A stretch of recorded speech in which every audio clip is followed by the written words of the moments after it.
right, good morning, everyone. It's nice to see you all, even though I can't see your faces. It's nice to see that there's people joining us on a Saturday morning. Today is the level 1 class from 9:30 to 12:30 Eastern, and we are talking about universal design for learning. If that's what you want to learn about, you are in the right place. So today's topic is called Exploring Universal Design for Learning, and I am your guest presenter. My name is Rhiannon Gutierrez, and I'm coming to you from Boston.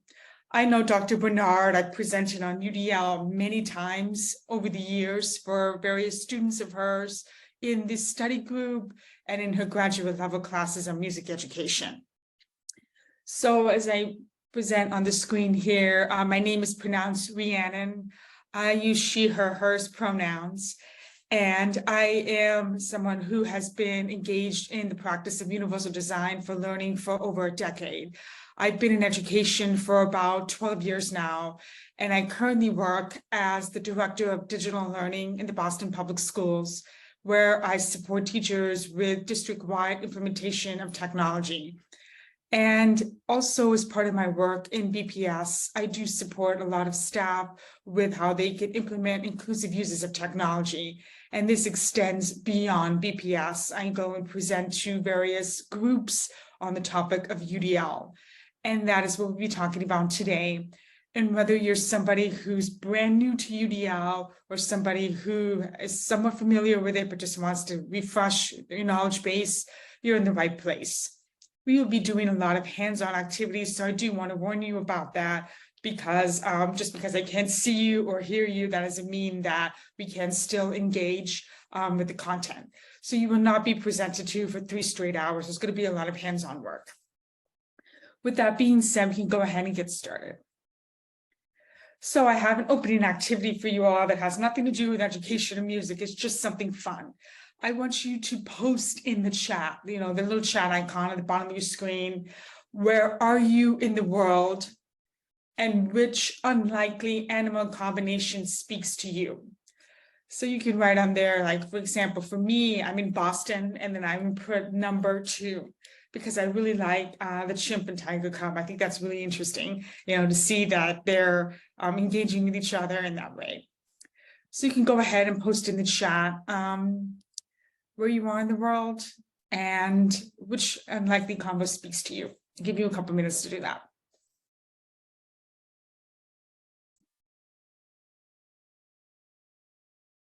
I don't know if there's any issues with posting. Let me just see. All right, we have someone doing that. Great. I do see that someone has their hand raised, so I'll just check in to see what's up. Hi, Michelle. I think you have a question. It was an accident. Sorry about that. Oh, no worries. Okay, thank you.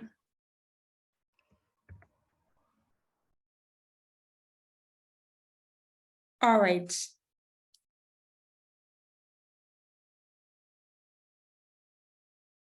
Okay, we have some responses coming in the chat. Everybody should be able to see the chat. So we have Western Mass and the cat-goat combination. That's a good one. We have Manila, Philippines. Awesome, very far from us. And you said duck dog. Great. Another person from Western Mass is saying number 4, which is the owl and fox. We have Toronto, Canada, and the dog. Yes, dog's always a classic one. Methuen, Mass, which is about Northern Mass, and number 4, we have an owl and fox. We have someone coming from Lima, Peru, who also says owl and fox. And then someone from Virginia, owl and fox. I think that for this round, the owl and fox won this one. It's always interesting to ask people this question because the answers are so different. I think I had one session and the duck and dog was the most popular one, but this time it's the owl and fox. And these are really cute. That I think National Geographic actually did some kind of webinar where or some series where they were talking about these unlikely animals who are just friends with each other. So these are not stage photos. These are not AI photos. These are real. I just want to put that out there because some things you might be like, oh, is this really how it is? Okay, awesome. Thank you all so much for that. Okay, now we're going to move on to the content for today. So we have 3 objectives for today's session. The first is to define UDL and its 3 principles. The second is to differentiate between UDL and other forms of instruction. And the final one is to reflect on the tools that can be used in our classrooms to implement UDL. So for the first part, we're going to be addressing the first 2 objectives. And for the second part, after the break, we'll talk about the different tools. And that's the part that's going to be very hands-on. So I mentioned we're going to do part 1, then have about a 10-minute break or so. And then part 2, move into exploring those resources. So part 1, defining UDL. This is also going to ask you to participate in the chat to respond to this. So what do you notice when you look at this image? Start with that first part of the question. What do you notice when you look at this image? First observations.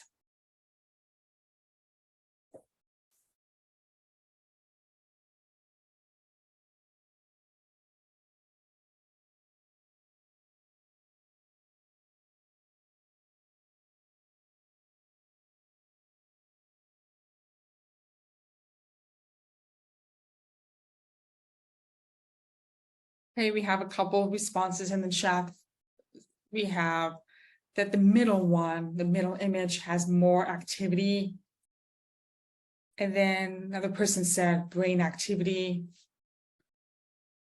And then different parts of the brain being engaged. Differently activated. These are all really good observations. Now, the next question is, what do you wonder about the image? So you're looking at it, what questions do you have about it?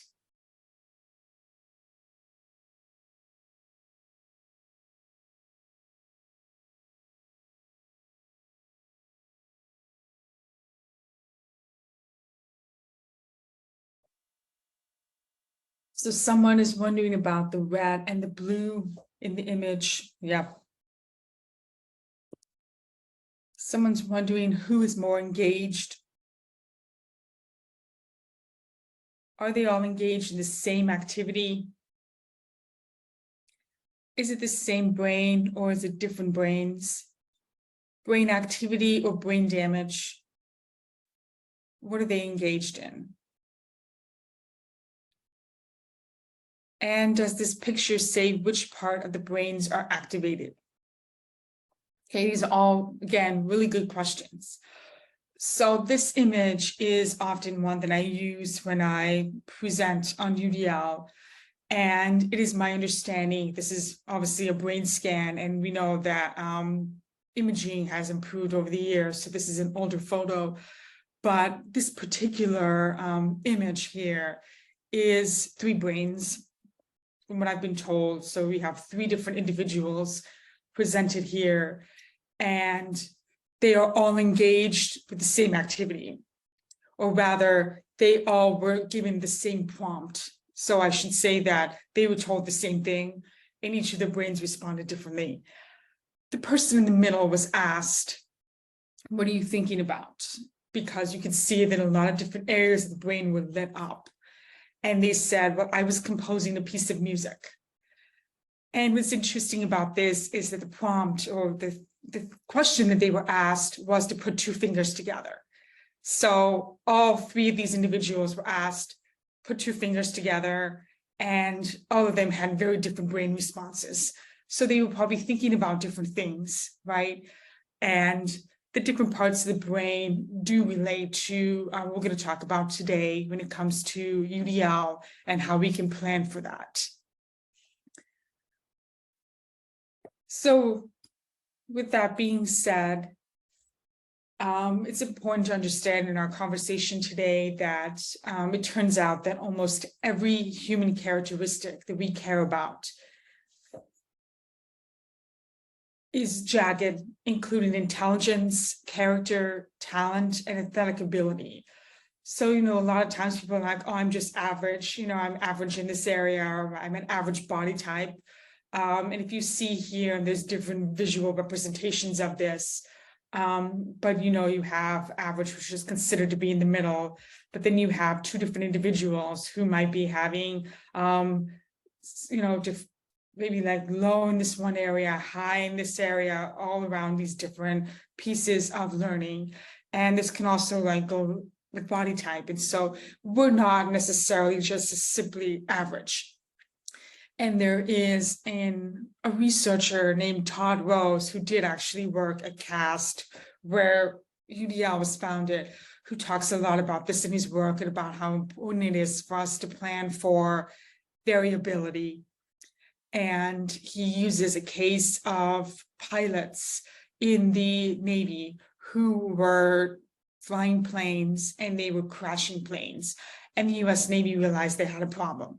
And so they wanted to figure out how they can resolve that. So what they ended up doing was customizing the cockpit, because each pilot was a different body type, different shape. And by doing that customization of the cockpit, it ended up reducing the amount of accidents that were happening. And so when we design for the average, like how much are we really helping anyone? So that's why it's important to understand, in thinking about UDL, how we can plan for this variability that we know exists in society with the ways that we engage with activities, the ways our brains are, and how we learn. So UDL is very intentional about this. It is grounded in neuroscience, it's grounded in the learning sciences. And a line that I use often, and this is something that's pulled from this research, is that learner variability is predictable and can be organized across the 3 brain networks targeted by the UDL framework, which is affective, recognition, and strategic. So we have right here the affective networks, which is at the center of like why should I care about and be engaged in something? The strategic networks are the front here, and they're all about the how. So you're just wondering, like, how am I going to do this? How am I going to express what I know? And then we have the recognition networks in the back here that are the what, like what is coming in and what am I understanding about this particular task? And so all 3 of these work together. And so this is very important when it comes to the design of a learning activity, because we're planning for these areas of the brain. So before I go too far into UDL, I would like to hear from you in the chat what your experience is with UDL. You can just put a number in the chat. Number 1 is, I have never heard of UDL. Everything you learned about today is brand new. Number 2 is, I've heard of it, but I'm not actively applying it. Let's go back. Number 3 is, I apply UDL in my instructional practice. So you're already doing this. And number 4 is, I model UDL for others.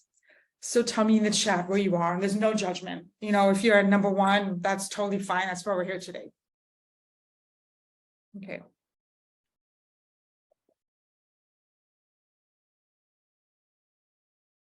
Okay, we are seeing that variability in the chat. We have mostly 3s when people applied in their practice. We have a couple of 1s and 2s. Okay, great. Awesome, thank you for that. Okay, so with that being said, folks who are number 3, I think it would be really interesting to hear what you have to say and share, and there's going to be opportunities for you to do that today. So a little bit of an overview of UDL, since we do have some folks who are new to in the room, or even some folks who are familiar, maybe you haven't heard it mentioned this way. So with UDL, some basic ideas you should be familiar with. The first is, which I've already said, is that it emphasizes the importance of learner variability. We know that everyone is variable. People are not average, they're not the same. It also emphasizes that context matters. So I can be somebody who has a disability, and I actually am. I identify as someone who's hard of hearing. You know, I can go into an environment, and if that environment is exacerbating or making it harder for me to participate because of my disability, then that could be a problem. So when we think about the context of our environment and UDL, this is really, really important so we can remove those barriers. The other item is that goals drive the nervous system. It is essential when it comes to UDL that you have a clear goal, and that can depend on how you interact with an activity. Like, is this goal clear for me? Do I know what I need to do to achieve this goal? Do I need it to be broken down? Because if it is unclear and confusing, then it can be hard to participate or get the results that you want. The other part is that engagement is critical. So with UDL, we talked about those 3 areas of the brain that it's targeting. We want to think about like how we can engage learners in the task. And this is usually like the most important part of a learning task. Another thing that will come out, especially in this one article on UDL and the learning brain, which I'll share with you momentarily, is that learners do not have a specific learning style. They rely on many parts of the brain working together.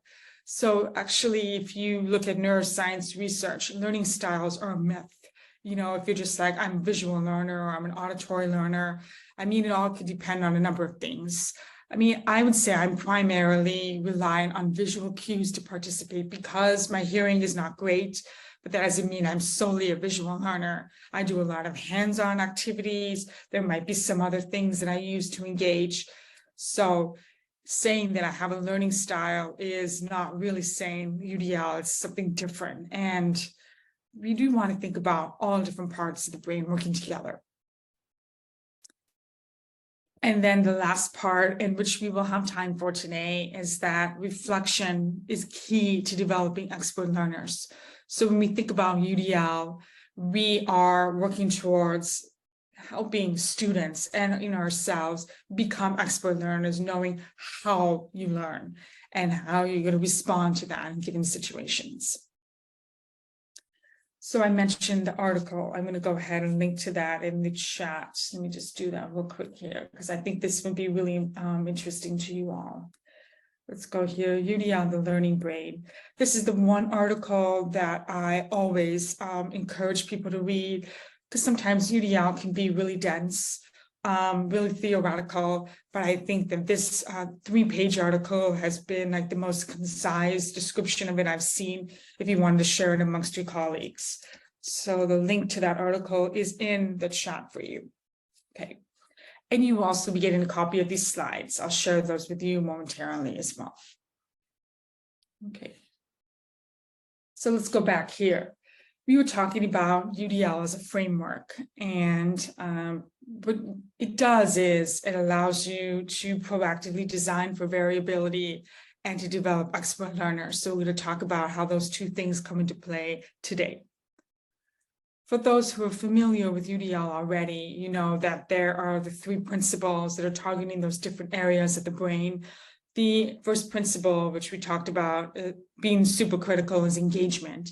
Thinking about how we can engage learners with activities, develop those interests, sustain effort and persistence in a task, and to support them with self-regulation. And ultimately, that leads to them becoming purposeful and motivated learners, which you can see on the bottom here. So if you're an expert learner who's aware of engagement, then you are engaged in tasks purposefully. When it comes to representation, that's all about what we're taking in, how is the information being presented to us so that we can participate. And that's all about giving our students options for different ways to perceive that information. So it can't just be auditory, it can also be visual. Thinking about language and symbols. So with music, there's a lot of opportunities for that. This is actually the one principle I've seen a lot of music educators really stretch when it comes to trying to engage the students with understanding and comprehending music. And that goes into that last one here around comprehension. And then ultimately learners will become resourceful and knowledgeable, if they are, given these options for representation. And then we have the final one here, which is action and expression. And that's all about how learners are engaging with the task. So if you ask a learner to respond to an activity in a specific way, or is there an option for them to, other options for them to choose the different ways they can respond, based off of the goal. So just thinking about different options for physical action. What does that look like physically? Are they using assistive technologies to help guide them? Thinking about expression and communication. Are they, writing? Are they singing? Are they dancing? Are they drawing? And the last one is around executive functions. And executive functions are really important because this is helping us with goal setting, with planning and strategizing. And so executive functioning is a very big category, but if you help plan for that, then ultimately all of these things will help our learners become more strategic and goal directed. And we're going to be going in depth into each of these three and some examples of what that looks like. But the most important thing for you to know, especially if you are brand new to UDL, is thinking about these three principles and how they're covering those different areas of the brain. Okay, and this is a visual we're going to come back to again as well, thinking about engagement. Why am I going to be motivated and interested in this? Why should I care about this task? And if you're somebody who's always asking why, this is the question that you probably are already familiar with, which your students would be asking too. Why am I going to be in this? What's interesting to me? And are you, as a teacher, considering their interests when you're planning for these lessons and these activities? Do you know what motivates them? Are you having those conversations? So you want to think about that with engagement. For representation, you really want to think about how you're presenting options to the learners. Are they able to build on prior knowledge? And for action and expression, how can they express their understanding and what tools do they need to be successful? So if you're taking notes, these are the things that you really want to ask yourself as you're considering each of these three principles.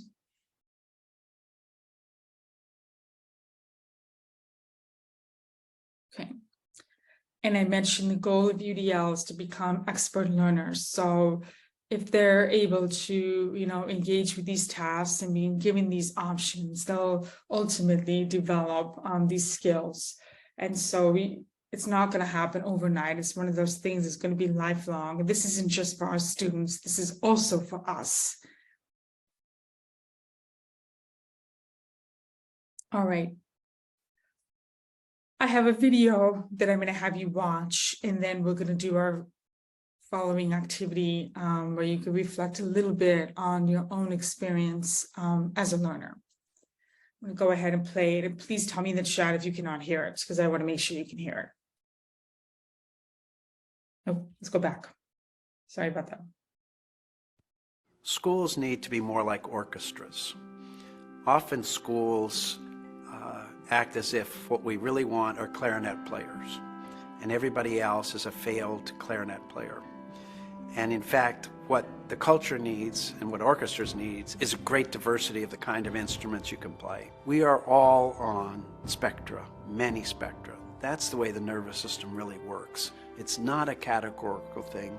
The nervous system works as a whole, and it works along many dimensions, all of which we're different on. So understanding these dimensions, these spectra, is important not only to identify people's difficulties, which are always contextual defined, but to understand how do we optimize their strengths as well. So individuals with autism are on a number of spectra, but one of which is they're hyper-connected, which in many respects is very good, but it means they're often overwhelmed by the amount of sensory stimulation that comes in. Now there are other individuals, and I think of them as on the same spectrum, which are more like myself, who are actually understimulated most of the time. We're looking for more stimulation, more novelty.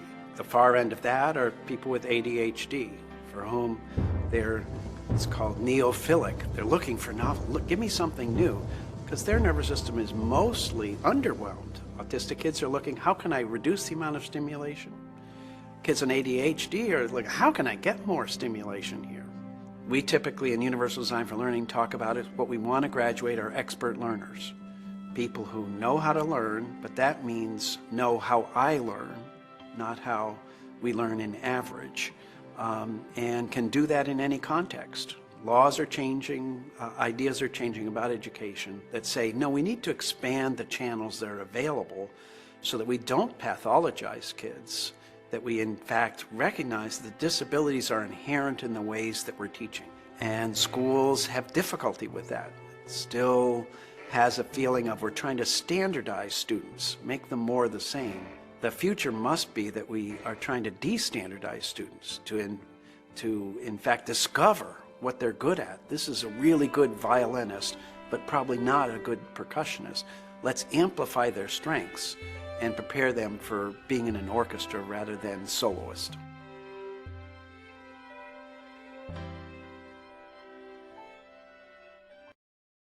All right. Now, I have a word cloud for you that I would like for you to answer. And this is using a tool called Mentimeter. I'm going to post the link to it in the chat.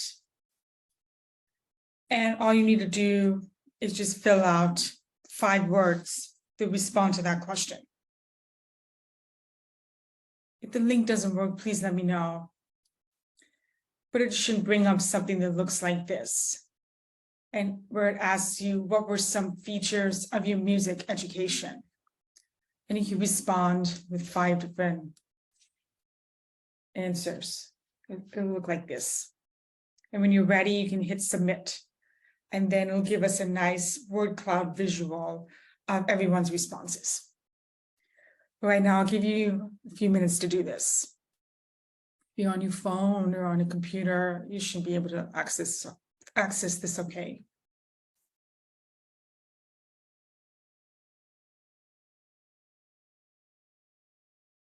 And if you are not a music educator and you want to just replace this with just your education in general, that's fine too.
I'll read for a couple more responses.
Okay, yes, please drive.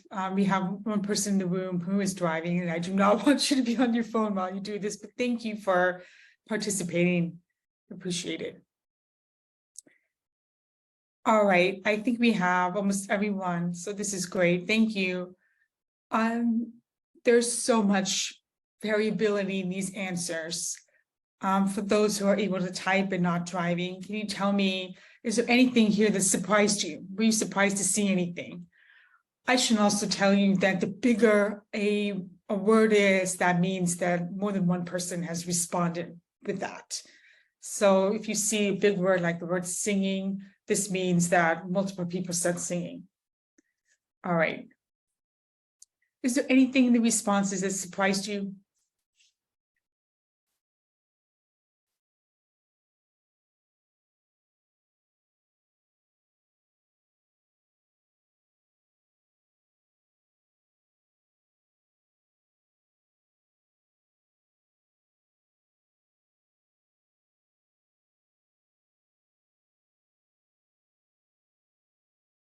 I feel like looking at this, we do have a range here from people saying that I had the opportunity for critical thinking and creative freedom and collaboration.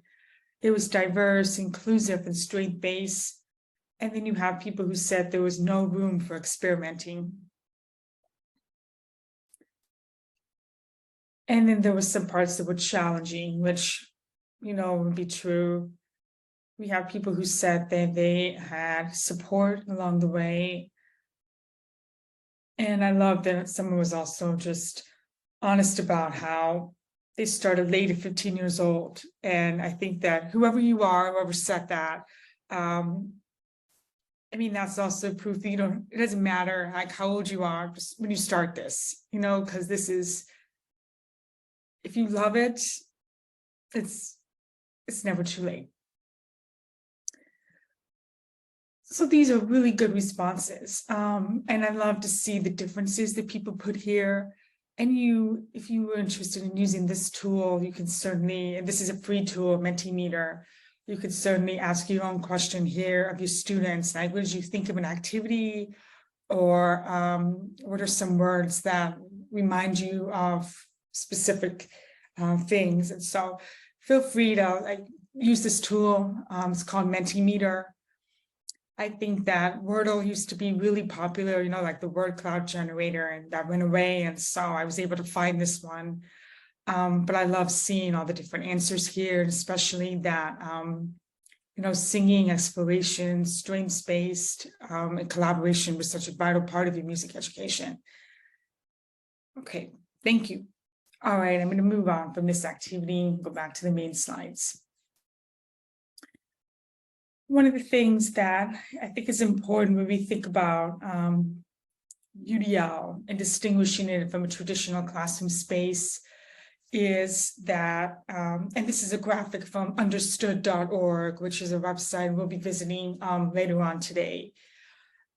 So we have a traditional classroom space and the UDL space on the right. And so these are, some comparisons that they made. And this is not a criticism of traditional classrooms, just showing you how their features are different from a UDL class.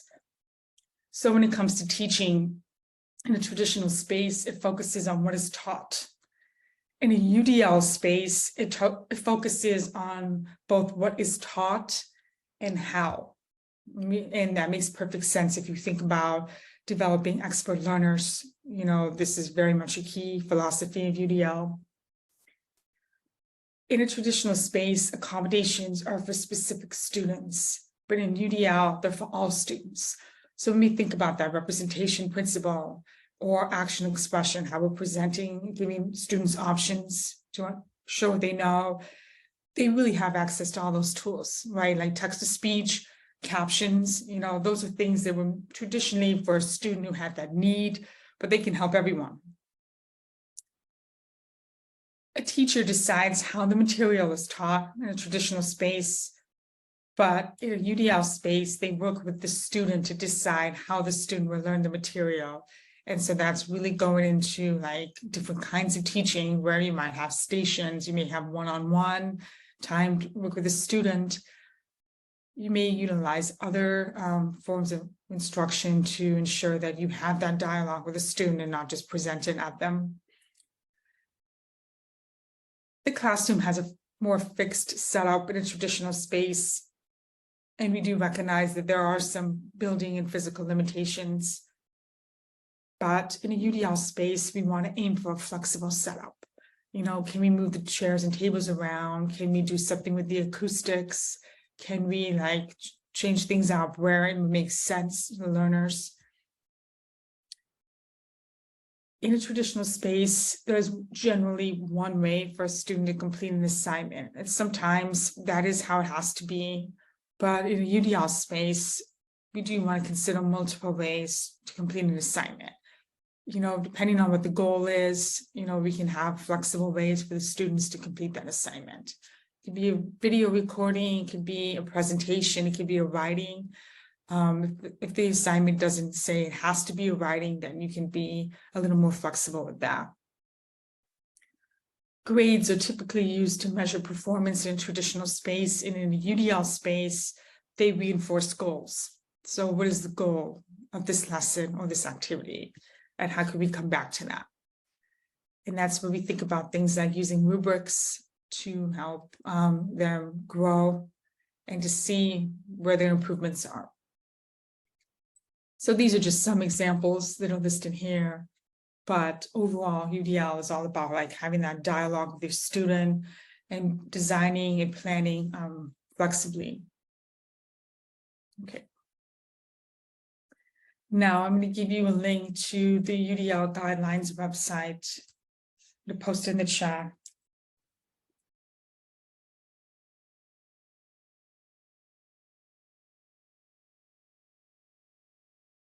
One of the things that I want to point out, because I just saw this in the chat, so Moniz was saying that she thinks some of the differences back in the presentation that we did earlier on the Wordle have to do with when people were learning. She thinks that diversity and inclusivity are developing.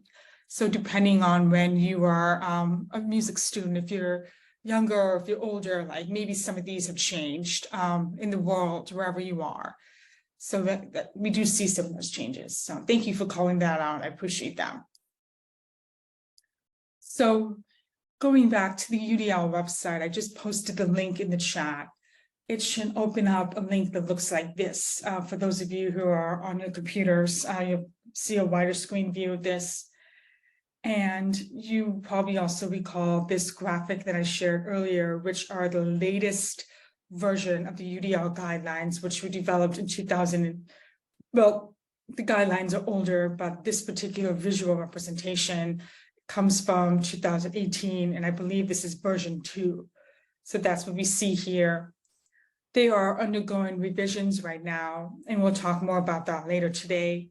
But the guidelines website is specifically for you to take a deep dive into each of these.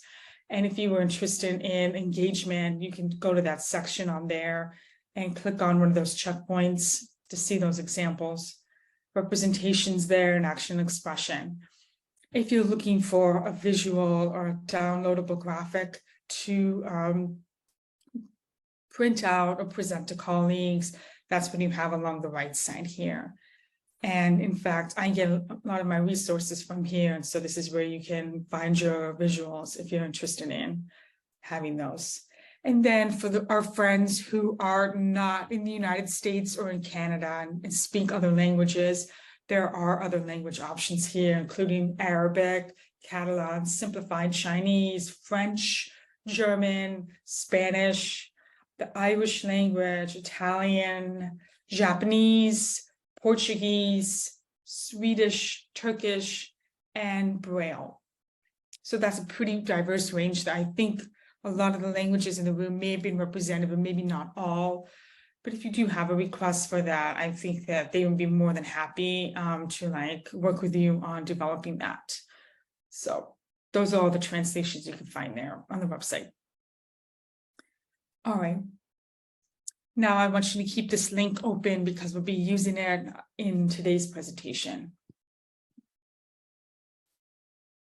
Okay, now earlier I had mentioned that the UDL guidelines website will be used, and that we have our 3 principles listed here, and thinking about those central questions when planning for each of these areas of the brain.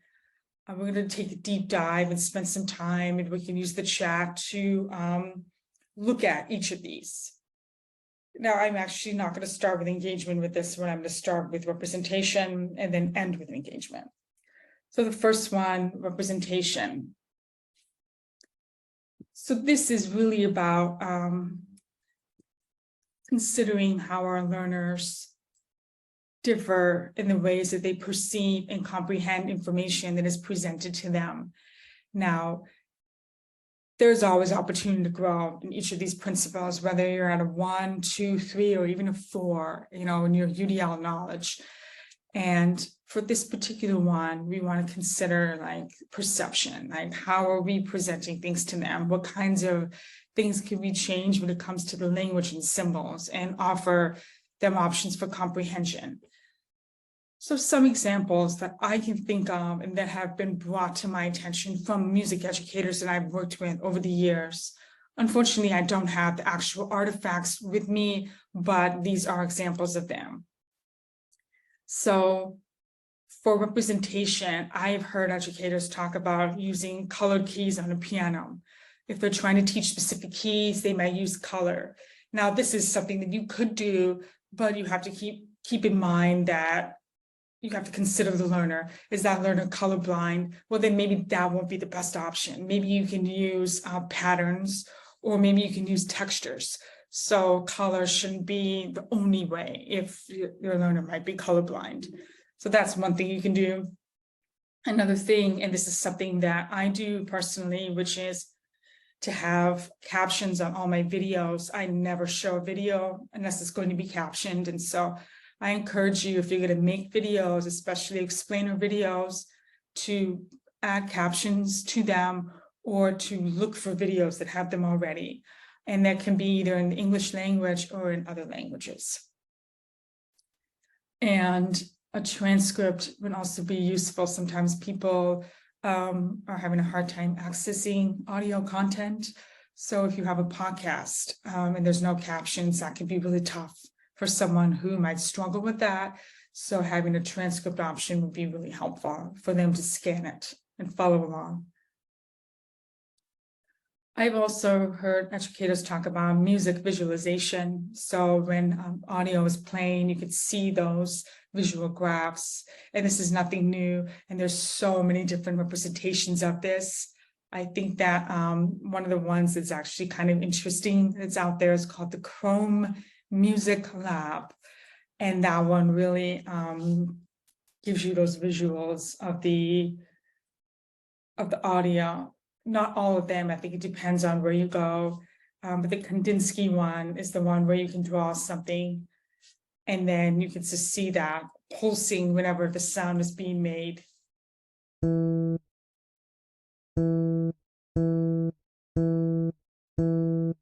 And for someone who needs that visual, this option can be really useful.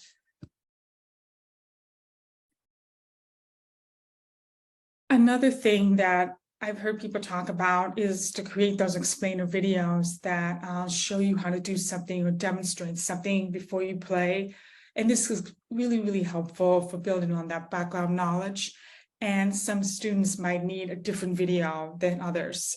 This can also be helpful if you're using the flipped classroom format, where you have them watch videos and before coming into class, and then they work with you on the skill in class.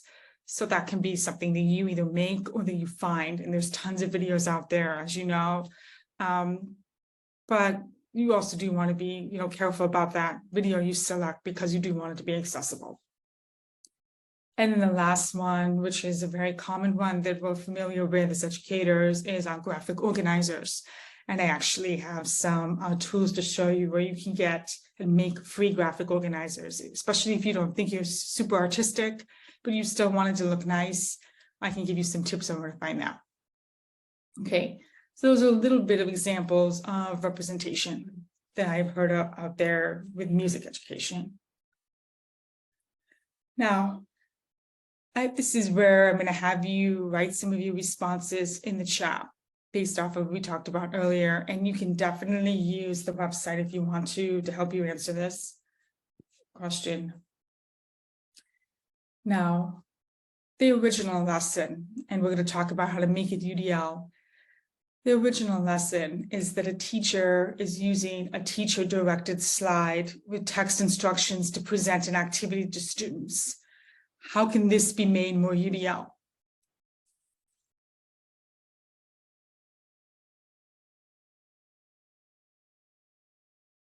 And you can write just one way. I mean, there could be 10 different answers, right? But just think about the first answer that pops up. How can we make it more UDL when it comes to representation, how we present this?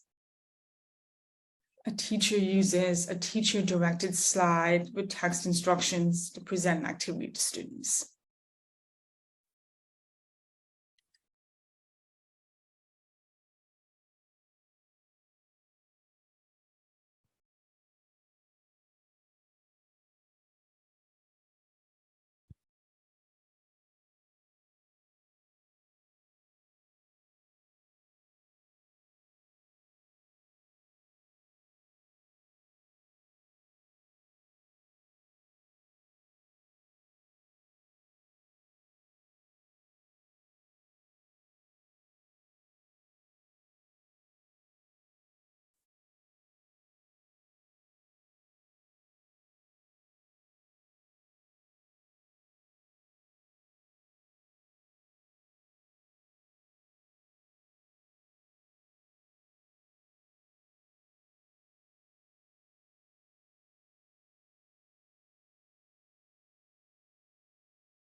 What are some options for representation? Okay, we have Julie saying a video demonstration with captions. That's a good one. I like that. Michelle says we can add pictures of materials for each step. I'm going to write your responses on here too.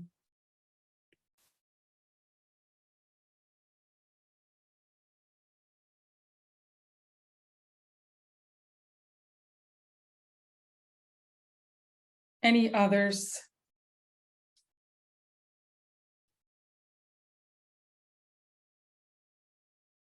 It's okay if you don't want to respond. I think these are great. All right, we have another one. Adding visual prompts from a program such as Boardmaker. And Boardmaker is a program that is often used to provide symbols for students. I do not believe there's a free version of this program, unless Moniz knows of a free version. I think it's a paid program only. Okay. All right, so these are great responses. All right, yeah, she says it's only a paid program. If you are interested in some symbols, I can make some other recommendations for our own programs. But let's take a look at another way to make it UDL. So it's similar to what you all said. The teacher decides to adjust the presentation to include visuals and makes an explainer video to provide background knowledge. So you come up with some great solutions. Thank you. Now let's go to the next one. We're going to talk about multiple means of action and expression. So this is all about thinking about ways that our students can physically engage with an activity. And this is talking about like how they may respond to something, you know, using their body in some form. So that's what we mean by physical action. And usually when it comes to that, we think about like how they might be utilizing something like assistive technologies, especially if they have a mobility or a speech disability. And it talks about expression and communication. You know, when we're asking our students to respond to something, you know, you can use something like a choice board where maybe they have an option to sing or dance or write, or mime something, so those are some options there. And wanting to also connect it to the goal, because if the goal isn't right, the goal is to just express. Now, expression can be pretty broad of a category. And then we think about executive functions, just how are we really like breaking down those tasks and ensuring that students are able to follow along and set those goals, prioritize. And there are students out there and even adults who struggle with executive functioning, just knowing like, how I'm going to break this down and complete an activity. And so sometimes you do have to build it out for them in that way. And like, we're going to do this first in the sense of achieving this big goal. And some examples that I've heard music educators say when it comes to this particular principle are that they use checklists to support executive functioning. So they might either make a checklist or find one online that is scaffolded. And then they can just make those little modifications, they're custom to that student. They also can give students a choice of an instrument to play in the orchestra. If they don't have to play the same one all the time, then maybe they have different options each time. We talked about the choice of a response to an activity like singing, dancing, signing, writing, etc. And then using assistive technology like having, an AAC, an augmentative and alternative communication device that you would push and then it'd speak back, as opposed to you using your voice. In that way, you can use your voice through the AAC device. Okay. So these are some examples that we've seen, like all about how do I give my learners the options to express what they know. Let's look at this lesson. A teacher pushes out the same worksheet via Google Classroom to all students and asks them to fill it out using text. So the teacher has presented a worksheet, it looks exactly the same, and they're supposed to type a response. How can we make this more UDL?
All right, we have one response in the chat. I'm going to type it out.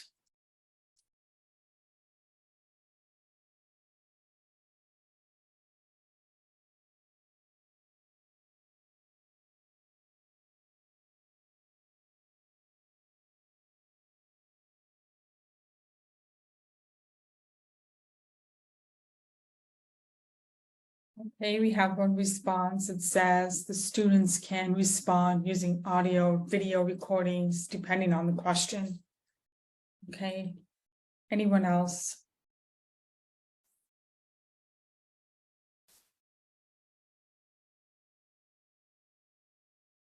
Okay, then we have another one. I'm just gonna, because it's the longer one, I'm gonna copy and paste it over. See if that works. Nope, didn't work. Let's do that. Giving the students the option to have the questions read to them and respond verbally with pictures and movement.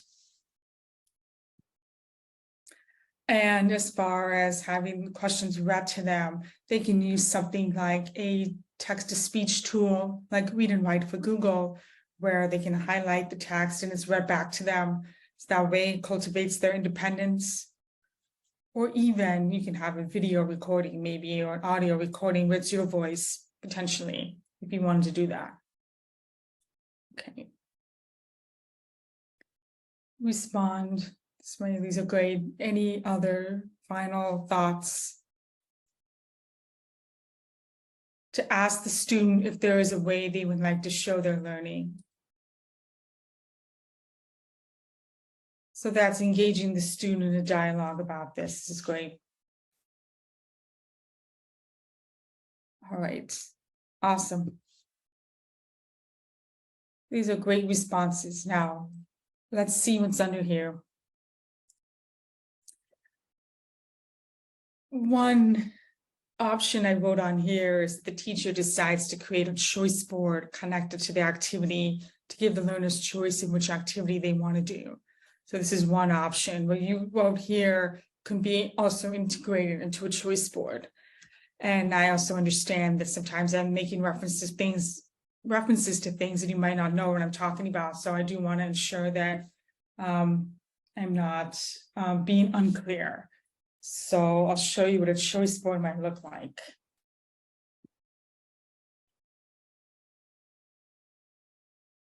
And there's one person I follow who does a lot of this work around choice boards. So we have this one right here. It's a project choice board. It's from Capman Tucker. So if you don't have a worksheet for a student, you could potentially say, you know, these are the 6 different options, or 3 if you feel like 6 is overwhelming. You know, that's again getting back to your students and knowing them. You can have them respond in different ways. Just as long as you're providing those visuals and you're really clear, that's how you might use a choice board. And if you would like a reference to this, I will post it in the chat for you, okay? Okay, there you go. And there we go. All right. We also did have a couple of references made to having the text be read aloud to the students. And there's one tool that I recommend that people take a look at. Being the technology educator, I'm always like ready to present something to someone if they're interested. And this is Read and Write for Google. And there are free and premium versions of it. And this allows you to have text to speech. Okay. And I can demonstrate this later on, but I just wanted to make sure you had the link to it so you could see it. Okay. So that's an example of action and expression. Now we're moving on to engagement. So with engagement, we really want to consider how learners can be engaged or motivated to learn. So why are they going to be doing this particular task? Thinking about ways that we can capture their interest and give them those skills to sustain effort and persistence when they're engaged in a task or an activity, and how they can develop those self-regulation skills. Like, how do I know what I need, and where can I get the support to do that? And I will tell you that I often do come back to this engagement principle on the website because this one, you know, has some really good examples on here. They also, I feel like this is the one principle that might use words where you need to unpack them a little and say, well, what do they mean by that? So self-regulation is all about like harnessing the power of emotions and motivation in learning. So thinking about supporting our students with being reflective and developing those coping skills and strategies when they learn, you know, if they don't succeed in something, if they fail in something, how is that going to be turned into an opportunity to like keep learning, know that this is part of the process. So these are things that, you know, you can talk about. But I think this website, this page would be really helpful because some of these words can be a little confusing. Okay. So that's a little bit about engagement broadly and what it means. Now, music educators I've spoken with have shared with me these examples that they've used in their instruction. And we talked about choice boards already, giving them those options to engage with the things that mean something to them. So rather than just filling out a worksheet, maybe they want to like create a project and they want to like talk about something that they're really interested in. You know, again, depending on what the activity is, that can really help them like be engaged and persistent in task. Another thing that I've seen people use are playlists, and I'm not talking about those playlists that you would like put in the car, like your tape decks or your CD players or even your Apple Music playlist or Spotify playlist. This is more like, this is a series of activities that students can choose from. Let's put it on here. So this is another example of like the playlist model. I'm going to scroll up here so you can see it. And it's also from Catlin Tucker. And you're really just trying to think about like how you're going to like target certain skills for students, and so they can build those. And you really like just write it out for them, where you list things like the standards and learning objectives and how they could meet those particular ones. So you can see some people might use a Google Sheet to do that, or you can use like a slide deck, it's up to you. But this really does allow you to essentially have the learners work on their specific skills. In a music class, that can be different. It could be like a very specific skill related to an instrument, or it could be maybe about playing with other people. So this could be something they work on throughout the year in small groups or individually. So that's something you could take a look at here around playlists. And I've linked to that in the document, but I'll post it here as well. Okay. I've also heard people talk about using the flipped classroom model, and there's a nice little visual here that explains what a flipped classroom model is. And that could be where you essentially can create a video or something for them to watch at home if they have access to technology at home. And then at school, they can focus on going deeper with those skills, either in small groups or one-on-one with you. But again, this is only a model that's going to work if the student has access to technology, because if they don't, then this would be a hard one to execute, just because of equity of access to technology. So you could create those videos or have them watch something to understand a little bit more about a concept that you want to cover in class the next day. You can also create calming spaces. I think those are pretty self-explanatory. You can definitely do a Google search to see what some examples are of calming spaces. I found that looking at Edutopia, for those of you who don't know what I said, I'm going to type it out in the chat. Edutopia, this is a really great website that has a lot of different teaching strategies, and I've heard a number of teachers share their different calming spaces or ways that they're trying to cultivate social emotional learning in their classroom. I also know that some people can utilize feedback through video or one-on-one check-in. We're actually going to look at an example of what this looks like later on.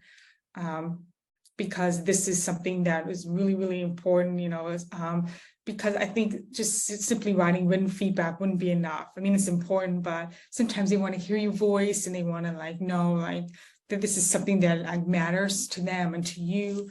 So you can definitely make this time and space to do that.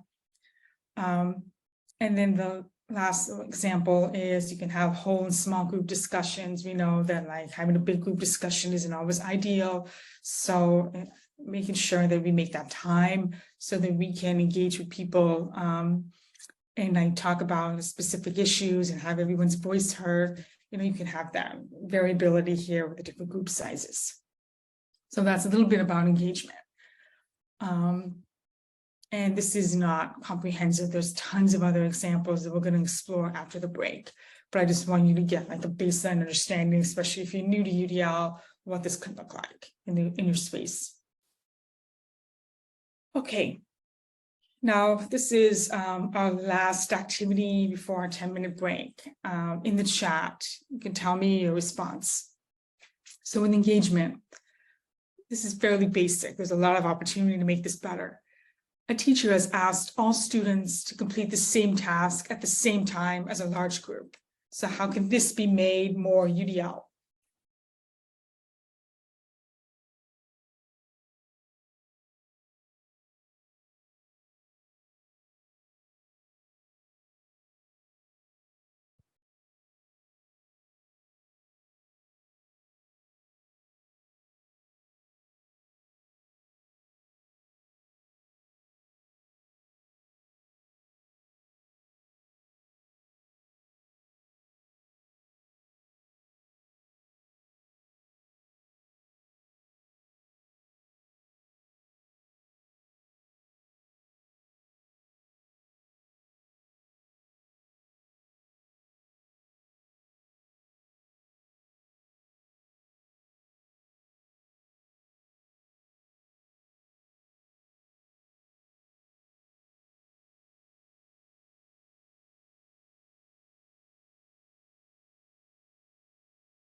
All right, we have our first response.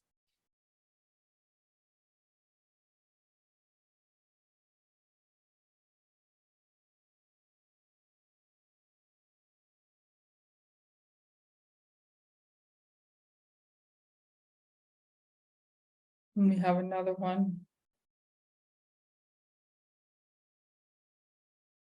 So our two responses so far are options for individual and group work.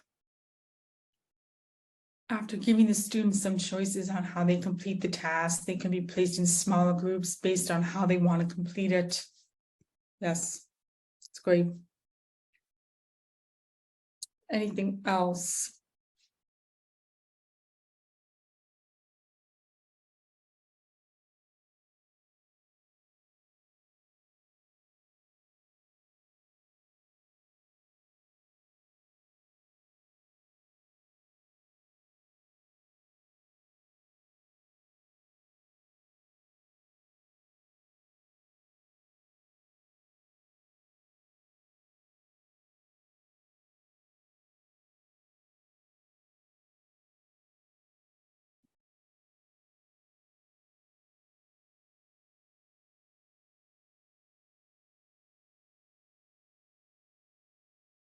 Okay. I will reveal another example. So to make it UDL, the teacher recognizes the varying needs of each student and decides to create stations that offer students options to engage with the work. At one station, they can converse one-on-one with the teacher, and in another station, they can work on an activity from a choice board. So this goes back into the examples that we saw here around individual and group work and giving students choices on completing the task. So this is great. And certainly there's a lot more that we can say about this, because if you have this lesson, you do want to find ways that you can improve it. One of the things that's so critical in considering all of these lessons is that you do want to think about your goal. Like, what is my goal of this lesson, and how can I remove the barriers that might be present in achieving this goal? So the goal, when you think about the 3 UDL principles, you can utilize each of those to help you break down those barriers for those students. Okay. Now, I'm going to give you all a 10-minute break. I'm going to put the visual on the screen here, and then we'll come back and we'll do some hands-on activities that do a deeper dive into some resources that are out there around UDL. And you also have a chance to reflect on some of the learning, and then we'll be done. All right, so now your 10-minute break starts. I think there's some audio for this, but either way, I'll put the visual up on the screen for you. We'll be back in 10 minutes. Thank you.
All right, everyone, the 10 minutes are up. Welcome back. I think some people might still be trickling back, which is fine. We are going to transition over to part 2 of today's presentation. We might end a little bit early, which I think is always nice. But it is important that you know that this is a more hands-on exploratory session. I do want to make sure I frame the activities well and also show you examples along the way. But the primary purpose is for you to explore some resources. If we have breakout rooms, you be in the breakout rooms doing this. So because we don't have the breakout rooms, I'm just trying to, find a way to have you still engage with this. All right, so part 2, exploring resources. Before we dive in, I did want to share one resource about the dinner party analogy, thinking about the differences between universal design for learning and differentiated instruction. Oftentimes, the two of them get muddled together, but there are distinctions, there are differences between the two. And the one explanation I've heard of their differences is in this analogy. I'm going to share it with you. So Katie Novak, who is a notable speaker in the area of universal design for learning, has written this blog post where she's differentiating between the two. And when it comes to how we might prepare meals, we can think about preparing meals just like preparing your lesson or your instruction. If you were to have a setup in which you invited all of these people over to your house for dinner, for example, let's say you invited 5 people to your house, and you know that 5 of these people have different dietary preferences. Maybe one's vegetarian, one has a peanut allergy, one is just, kind of indifferent to different foods. And another one is, pretty open, they'll eat anything. So you have this variability amongst the group. In a UDL lesson, you might consider creating a buffet. You consider the buffet like a choice board. I'll type out the word for our friends who are in other countries, buffet. And you may have an option where there's a lot of different samplers for people to choose from. They can make their own meals, using that. But you also can have signs up that say, well, maybe I want to, this is something that has an allergen in it. So the UDL way would be potentially to design a buffet. A differentiated instruction approach would mean that you might make 5 different meals for each of those 5 guests. And while they will love the time and attention you've taken into doing that for them, there can also be the possibility of them saying, oh, I like that. Why did they get the pasta? And why do I have the meat? And so there's always that part of around giving them what they need, but it's not necessarily about them choosing. So there is that distinction between UDL and differentiated instruction. And you can read this article to see a little bit more, about what she's saying here. And here's the line here. UDL offers students a buffet of options. They're offered by the teacher, but they aren't individualized for specific students. Through this framework, they are intended to become self-directed learners and choose the options that work best for them, not the other way around. So going back to that whole concept of us giving those choices, providing that flexibility so that our students can become those self-directed expert learners and choose what they need and what works best for them. And this happens through dialogue. This happens through planning and working with them.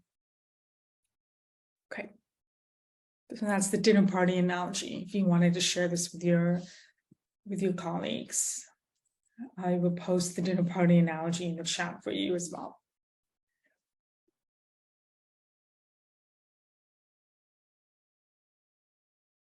Okay. Now, I'm going to give you a copy of these slides so that you can follow along the way, because we are going to go into these activities and we're going to think about the ways that we're using UDL in our own practice. Okay. I just posted the slides in the chat. So I should be seeing about 8 of you opening these slides from the chat. If you can't access them, let me know, but they should be accessible. Okay. And what I would like for you to do is to navigate to slide number 33.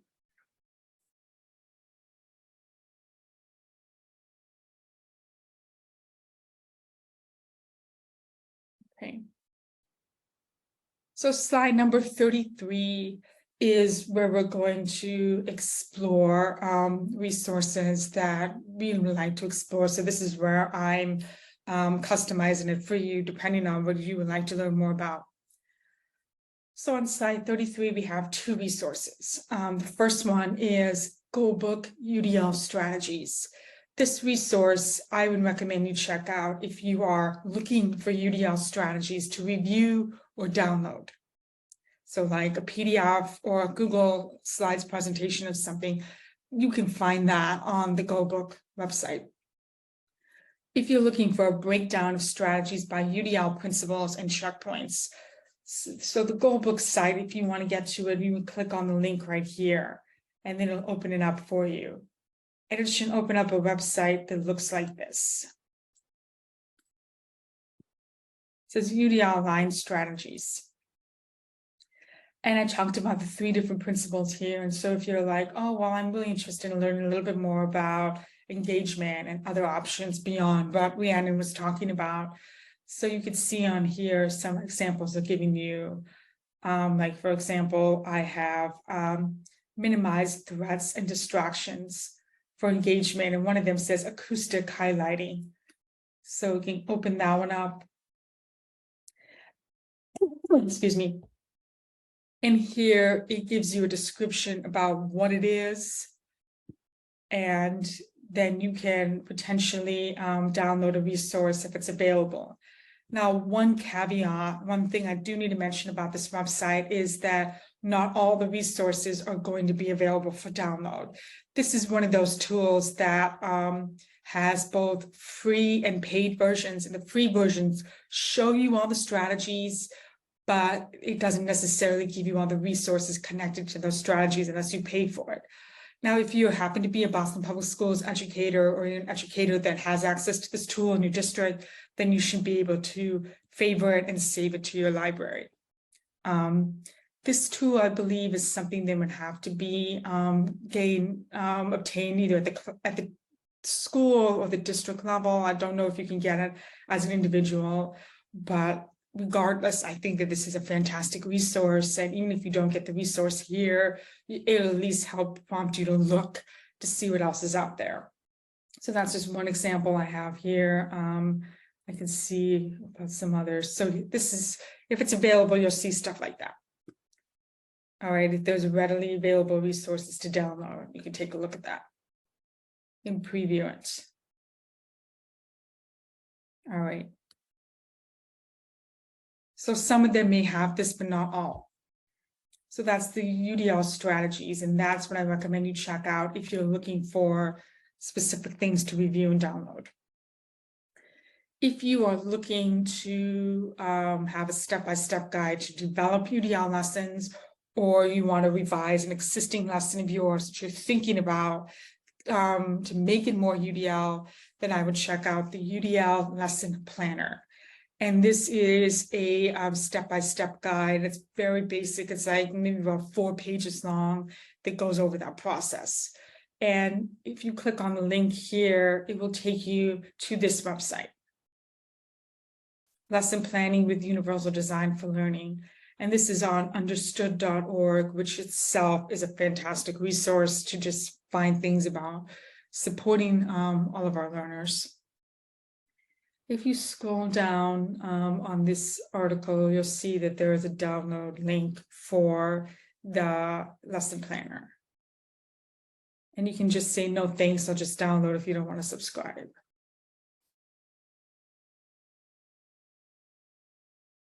Okay, and it goes over analyzing different parts of a lesson to make it UDL. So the first one is talking about the goal. And then it goes over each of the principles we talked about, like, what do you think is going to be things you anticipate as being barriers for engagement, representation, action expression. And then it asks you to implement it and then to reflect and redesign it. Now, if we were taking a course together, I would actually assign this for you to do, and then we would come back in another session, you know, to actually go over this.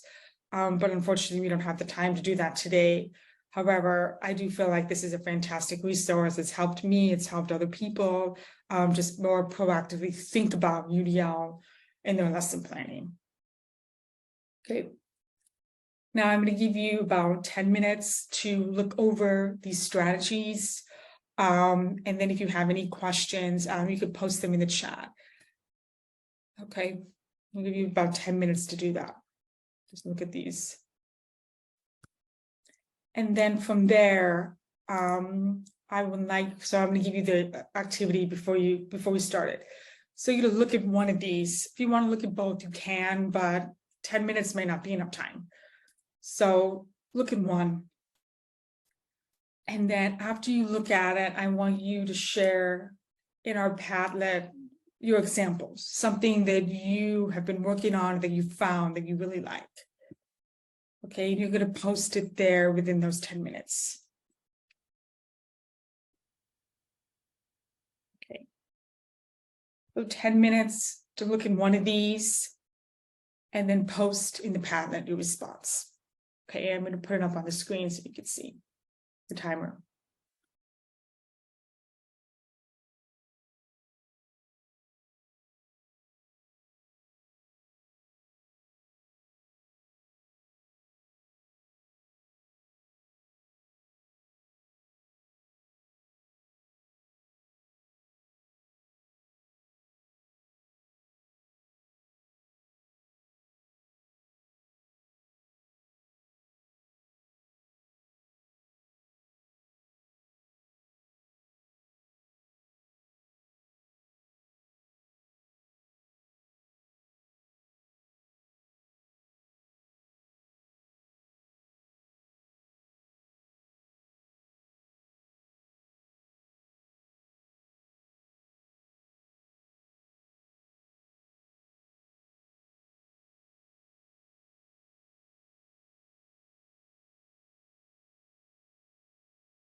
Okay, we are back. That is 10 minutes. Now, I'm going to display the Padlet here, just so we can have some time to complete this. So what you would do if this is some very first time you've seen the Padlet, or you've seen the Padlet in this format, because Padlet has stepped up their game. You can add your response by going to the lower right corner and clicking on the pen tool, and you can type whatever it is you like to put there. For example, you can write your response, or you can add any of these, like a link to a website or an image, and then you choose which one it goes under down here. And then when you're ready, you publish it. Okay. So you can pull something from the GoBook website, or you can just type out a response like this one right here, where it says representation, and just as an example of something you've done. Okay, I'll give you a few more minutes to do that. But this is one of the best ways that we can share with each other some of the stuff that we've been doing around UDL, especially the people who are threes in the room. And I also want to encourage the people who said they were at a one where you didn't know much about UDL. It's possible you may have been doing UDL in some way, especially after looking at the resources. So I'll give you a few minutes to add your responses here. And the link is right in the chat and on slide 34 if you need it.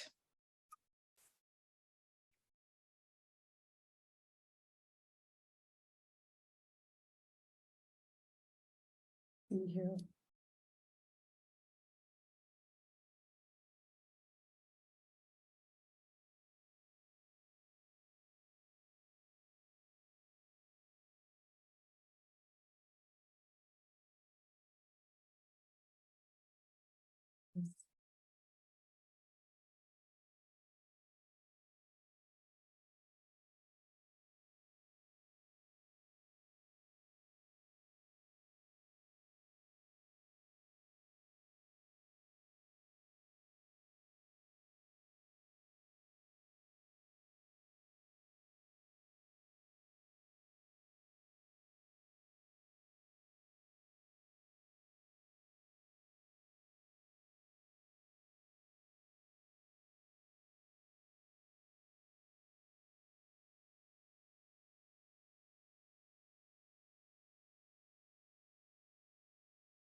For those of you just joining us, I'm going to post the link in the chat.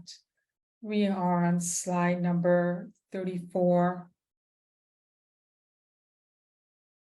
And we are adding our examples of how we are using UDL.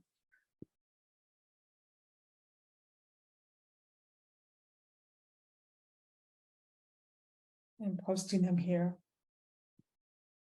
I can tell that people are writing because it's got that little loading icon up on the top. So I'll wait a few minutes. I write new responses.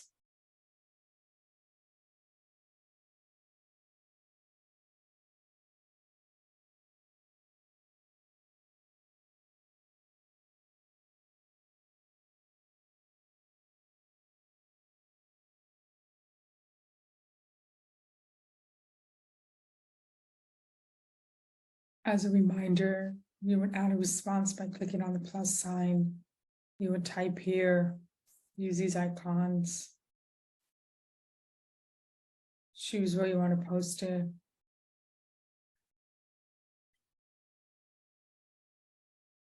And then you publish when you're ready.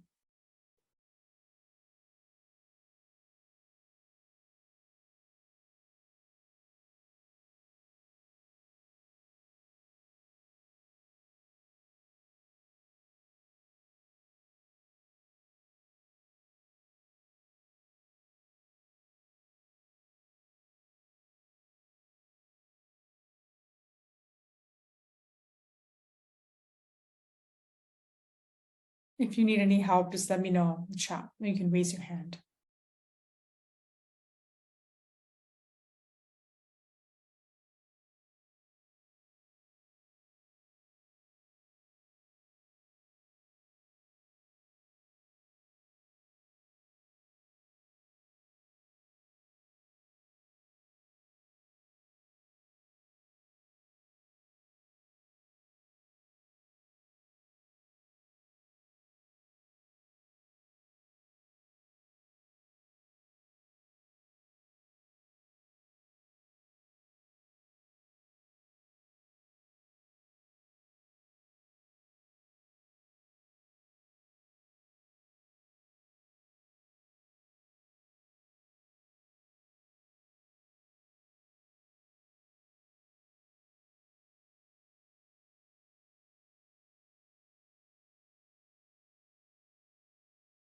Okay.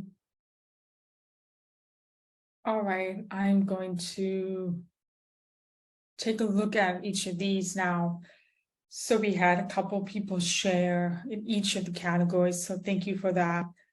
The first one under representation, we had someone share a strategy from Goldbook around choral reading. When a teacher models fluently reading a short text, the students follow along with their eyes or fingers. Then using the same text, the whole class or a group of students reads aloud. And this helps build students' fluency by providing a teacher model, but also promotes engagement and motivation for self-conscious readers because they have automatic group support. This is a really good example of representation. Awesome. And then for action and expression, we have free play. It's a student-initiated exercise in which young learners actively engage in self-selected unstructured play, such as dramatic play, blocks, cars, Play-Doh, and art, in order to develop social language skills in an organic and meaningful way. This is primarily student-driven, but the teacher may occasionally interject to support or challenge learners using dialogue and probing questions to facilitate critical thinking and assist with problem solving. This is a great example. Thank you for that.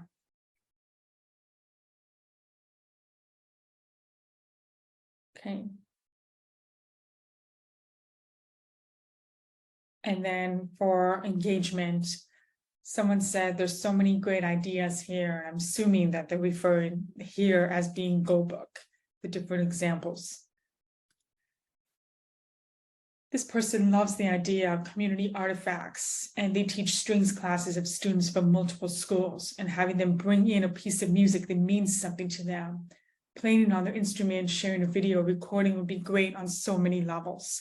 I agree. That's actually another example I've heard a lot of music educators say, especially as you consider the diversity of the students that come into our classrooms, you know, the different cultural backgrounds that they come from, and this would be a great way to engage with that. It's something that means something to them, and learning about their culture as well. We also have whole body listening from Goldbook, which teaches students how to use each part of the body to listen to a speaker. Prior to a listening activity, students are taught to watch and listen to the speaker while keeping their voices off and sitting with a calm body. Variations include teaching students what to do with their brains and their hearts.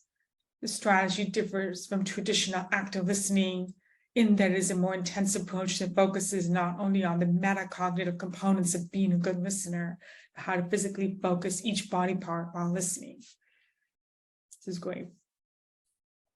I like that.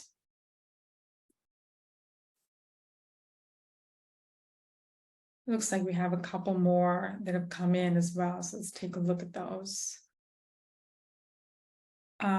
We have engagement, turn and talk. This person says, one of the things that we have been working on as a school is student discourse.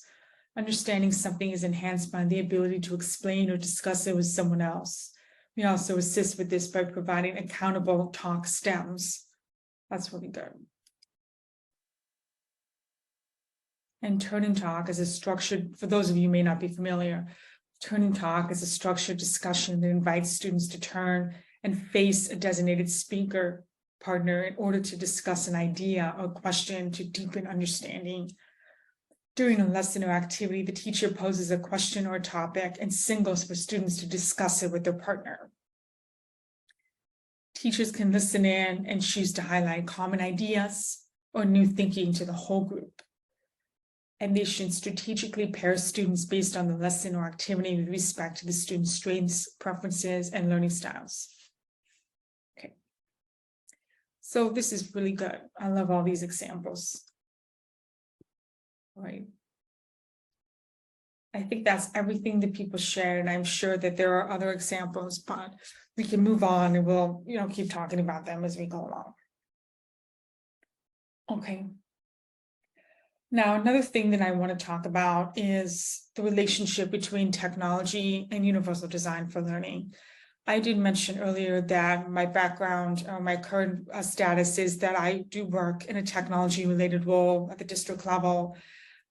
If you aren't familiar with the Boston Public Schools, we have over 120 schools, and we have over 4,000 educators. And so my team and I try to support all the teachers with different ways they can use technology for teaching and learning. And for us, we are pretty content neutral, meaning that we support anyone and everyone. And oftentimes the tools I recommend are more for all content areas and not just for music or just for art. But with that being said, technology access can help create a more inclusive classroom to give students options to participate in activity. So your access to technology, your students' access to technology can help influence how you design these activities. And sometimes you may not be able to use technology, so you have to do something different. And that's what I love about the Goldbook website, is that it really does allow you to have the best of both worlds. But with respect to technology, I do want to address some ways that it can be utilized for UDL. Before I go too far, I do want to get a little bit more about the people in the room and where your access to technology is right now. So number one, you have a one-to-one classroom, which means one device per student. Number two, your classroom reliably shares devices with other classes. So you might have a cart and you consistently share that with other classes. Number three, you sometimes use technology. This can mean that you don't really have reliable, consistent access, but you do have access in some form. Number four, you do not have consistent access to technology. This can just mean like, it's just not being given to you. You don't have it. Your students aren't able to take it home. So I do want to see who's in the room and what your position is. Okay, we have a couple of ones. We have a 4. We have a 1 and 2, 3. Okay, so there's a wide range. So everyone in the room is representing all 4 of these numbers. And we do have one individual here who does not have consistent access to technology. So this is something that will absolutely influence like how you might design, your activities. There's always ways to get around it. I think that one of the things that is so critical is that, especially when COVID happened, everybody was sent home. Some school districts did send students home with devices, some did not, and students just had to use what they had access to. And in some cases, it wasn't consistent or reliable. And one of the things that is so critical in all of this is access to broadband internet and being able to, have that. If you're going to be connecting with people who are outside of your home, if you're going to be doing any kind of research online or, going to libraries to do that. So depending on where your access is, this might vary. This might mean that you are the one who's using technology to present it to your students, or this might mean you're designing activities in which students use technology. So that all depends. And I'm hoping that what I present here will cover all across the spectrum. Now, in full transparency, my district is a one-to-one Chromebook district. We became a one-to-one Chromebook district pretty much because of the pandemic. We already had access to Chromebooks, but it was more like in the 2 to 3 range. But now it's more like in the 1 to 2 range, depending on the school and how they've structured things. But one of the things that I want us to spend some time exploring, because we did talk about like how we can utilize technology to make things more UDL. And there's 3 buckets I've placed here. The first I placed is image creation tools. So image creation tools can be used by you as the teacher or by your learners if you're trying to give them options for expression. But for the people who said 4 in the room, if you have access to a computer, you can create something like a visual schedule or a graphic organizer that you then print out and give to your students, or that you display in some form. There's 3 resources that I think are fantastic. And by the way, everything I'm recommending here is free. So I would not put something in front of you that you have to pay for in order to use it. But I do want to give you a small caveat that some of these tools, while they're free, there are some that might actually say, well, if you want extra features, which isn't always necessary, then you do have to pay. But I think the base level features of these are all enough to get you something that you can use in your classroom to make it more UDL. So the visual scheduler, graphic organizer, I suggest using tools like Adobe Express, which is actually the only free product by Adobe, and Adobe is not known for being free, but Adobe Express is fantastic because not only does it include the option for you to like make posters and flyers and presentations, but I believe they might be coming out with a podcast type tool. And this is something that works on desktops and iPads for those who have iPad access. There's also Canva for education. Now, Canva is actually free, 100% free for educators. So if you use your education email, then you should be able to get a free account. If you use your personal one, then you won't give you that access. And then there's HyperDocs, which are essentially utilizing things like Google Docs and slides where you can create interactive presentations. So if you click on any one of these links, it'll give you more information and resources. But for the purposes of today, I'm going to just demonstrate Canva, because Canva, I think, is probably the one that gives you the most scaffolds if you're someone who's just like, can you give me something quick and easy, Rhiannon? And I would say Canva is probably the answer to that. I'm going to change my screen sharing so you can see what that looks like. Okay, let's see. All right, so this is Canva. If you sign in, you can sign in with Google, you could sign in with Microsoft or Apple. So you have a few different options there. And then you can do a search, for what you want to find. And I looked for visual schedule templates. And I know that there are people out there who might use resources like Teachers Pay Teachers. And I'm here to tell you, like, there's so many great free resources out there that you can utilize as well. So here in Canva, there's 36,000 templates around visual schedules. So if you're someone who's like, I don't have the best design skills, or I'm just looking for something that'd be really helpful to me, you can go here. So someone was talking earlier about using Boardmaker, right? So if you don't have access to Boardmaker, you can take a look at something like this. And we have different template. I have a template here. You can click on to customize it. And my advice to you would be, don't just take the template as it comes. Make it a little bit more personal to your students. For example, I'm looking at this template and I love the general premise of it. My only thing that I want to fix about this template, I would say, is I actually want to change how the kids look. I have students who are majority Black and brown, and so I would prefer to have images here that reflect my actual students. So what I can do is I can delete this if I don't like it, and then I can look for an image that is more what I want. You can see what some other examples are here, and then you can replace those.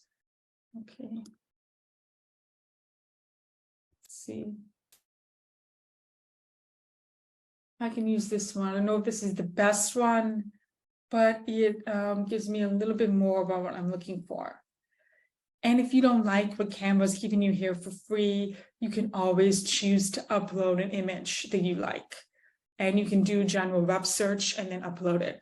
So this allows you like a place to start without having to do everything from scratch. I think this is a fantastic resource, completely free for educators if you use your email. And then what's also nice is that if you're somebody who utilizes Google Classroom, you can actually push out these templates to students and they can fill them out and complete activities if you do want them to utilize technology in some way for an activity. All right, so I would say this is something that people from 1 to 4, could definitely take a look at. Okay, so we have this as an example. I also looked up, let's see here. Can't really see my screen. Here we go. I also looked up graphic organizers, tons of them. well, not as much as the visual schedules, but there's about 429 templates, and I found this one that's really good for reflection. And I think this is a little dark, so I might change the color on that too. So definitely take a look at those. All right. So that's going back to thinking about how you can use images as part of UDL and representation. And then we have the video creation tools. We talked about doing various video, that are like explainer videos, or that might be, providing some background knowledge about something. And you can really use anything. If you are someone who's using a PC computer, then you might consider Loom. Loom is free. It's one of those tools that you can do a recording of your screen, and there's a little bubble of you. And then you can just get it for free. It's also completely free for educators. And so you get a little bit more features as an educator than you would get if you were not in a classroom. Okay. All right. So it gives you all of that. So this is kind of what it looks like. It's pretty cool. If you are like, you know what, Rhiannon, I don't want to download another program, I just want to keep it simple, then if you have a Mac, you obviously have access to QuickTime, and that's something where you can do a selfie video or you can record your screen. And this link here actually gives you a tutorial about how to do that.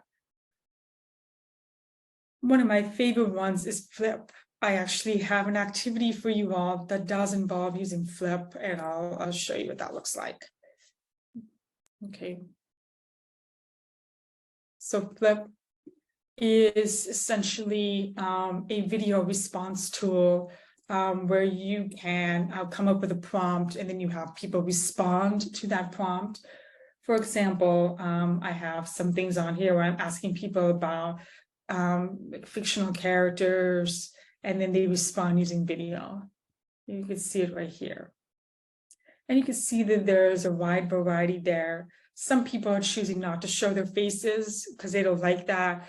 Other people are showing their faces.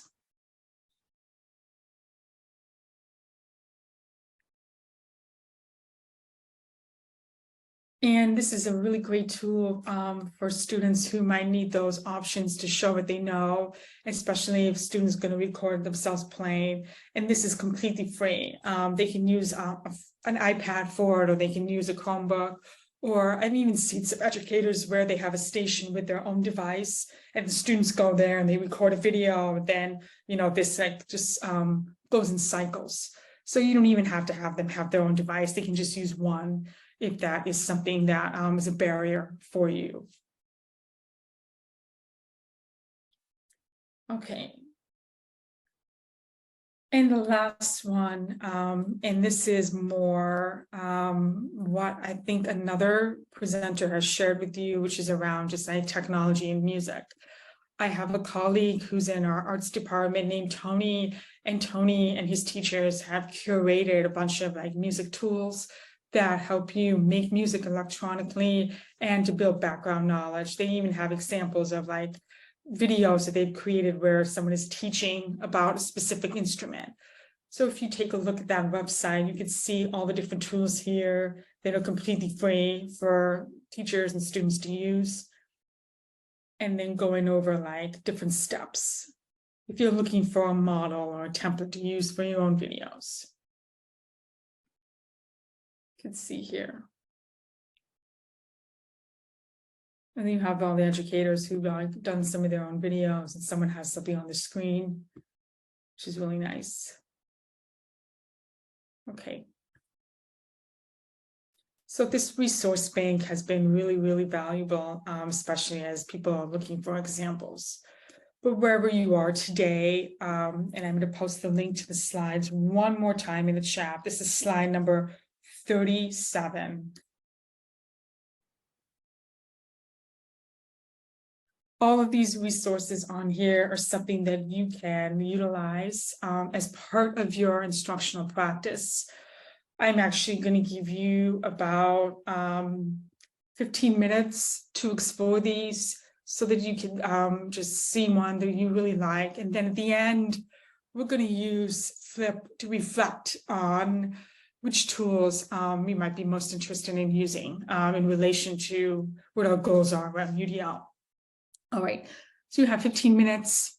Look at slide 37, click on any of these links and do like a deep dive into one of those. All right.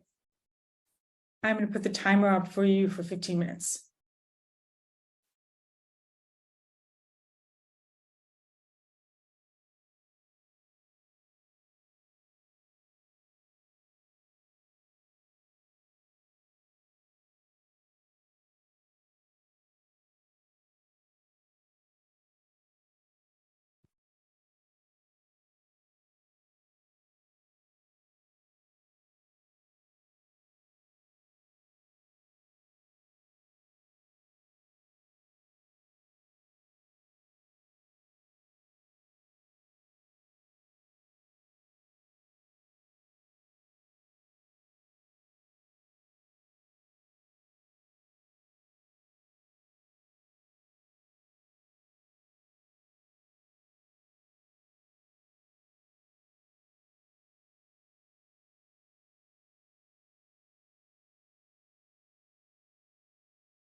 Okay, we have just under 2 minutes left.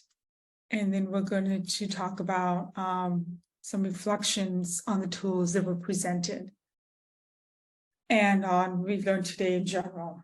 All right, so just make sure everyone comes back.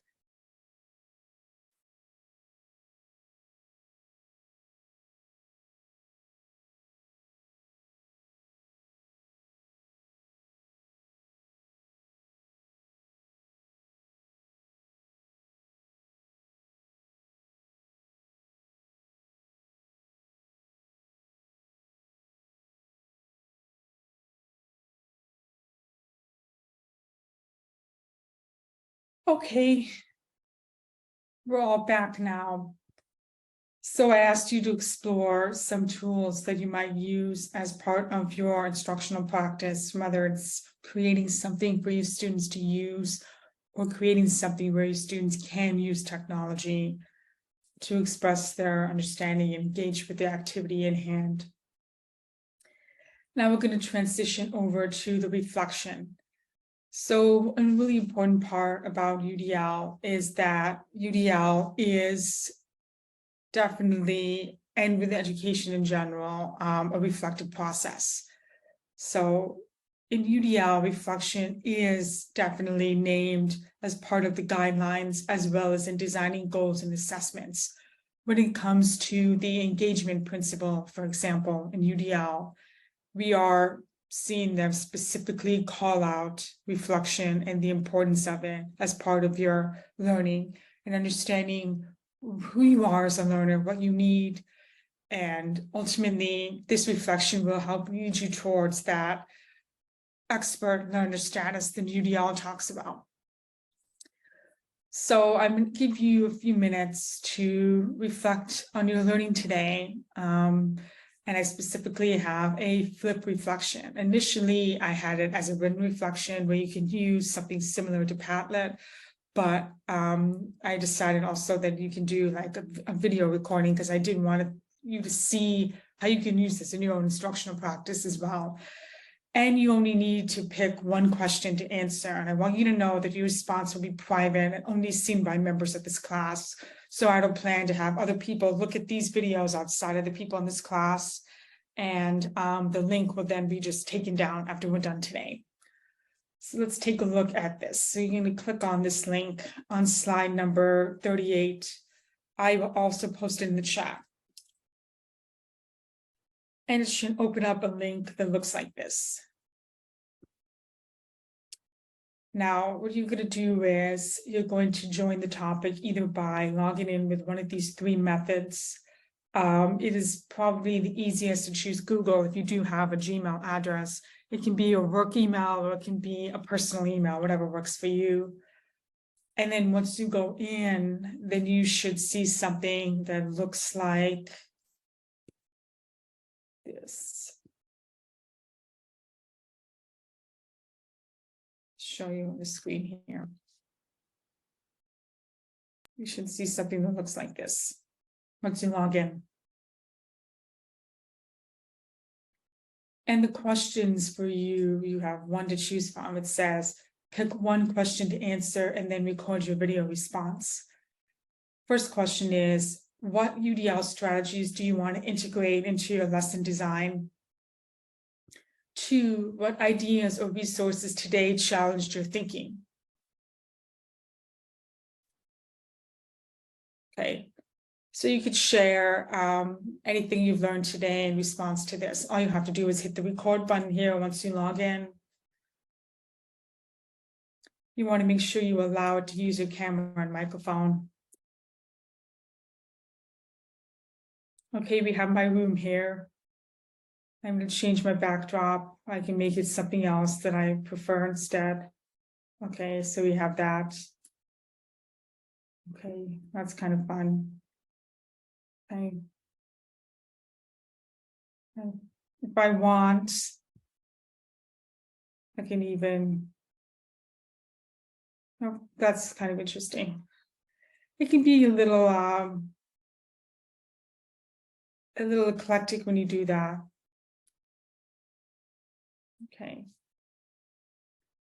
but it's up to you if you want to go that flashy or not. And if you want to use a sticker, you can do that where it covers your face if you don't want anyone to see your face. All right, there we go.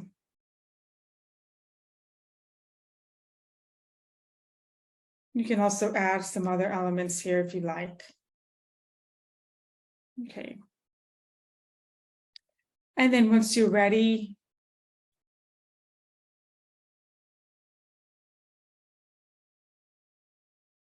do that.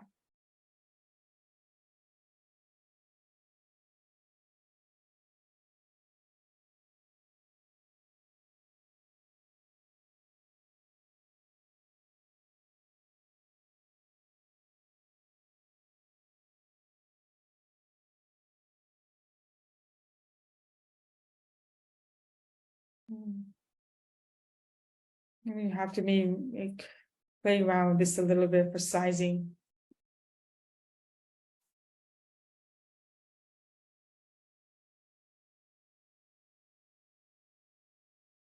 Something like this, you can type it out if you prefer to do that. And then you can decide whether you want to create a video from there, or you can just use audio if you don't want us to see you. Okay. Here's the video. Today, I learned how to choose options for representation by captioning videos. And then when you're done, you could stop it. Today, I learned how to choose options for representation by captioning videos. Today, I learned how to choose options for representation by captioning videos. Now, this is just an example of how you can do it. And then when you're ready, you can just say next, and you can add this, and then you just post when you're ready. Okay. And then when this screen appears where it says your video is posted to the topic, that means it's up. So I'll give you a few minutes to do this, and it's up to you if you want to show your face, or if you want to cover it, or if you want to type something and not use your voice. Completely up to you. There are options. All right. There we go. You can see it there when you're done.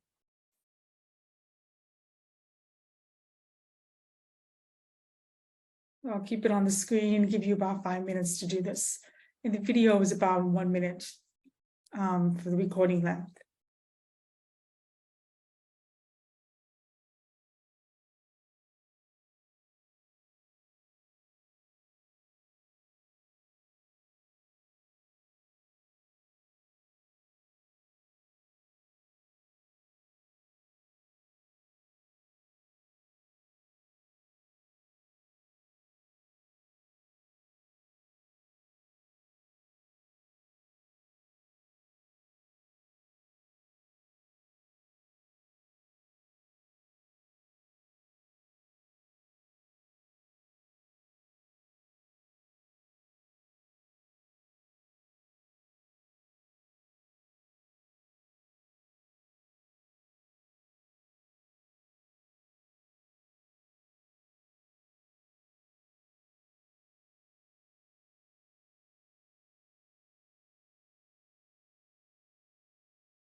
Hey, I'm going to bring everyone back. So for this particular activity, one of the ways you can utilize a tool like Flip is to have students respond to the different activities or different questions that you might pose. And then they can also respond to each other's videos. And you can choose to make it private so that just a group of individuals in your class can see that. You can have boards that are specific to just those students or to the larger class. So there's a lot of fun ways you can use it. It's a completely free tool, and you can do it with one computer where students come in and respond to a question, or you can have them each use their own computers or iPads to do that. Now, with that being said, there's lots of other tools out there that you can consider when it comes to like using UDL with technology.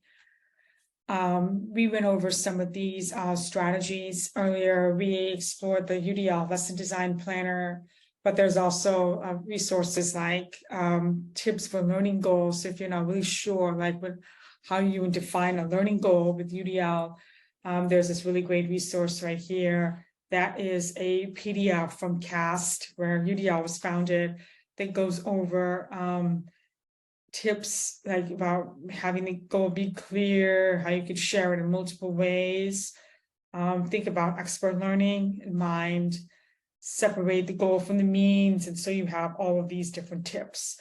I highly recommend checking this out as you work on using the UDL lesson planning tool. So this link is on slide number 39. It's right there. We talked a little bit about the goal book strategies and then understood.org strategies.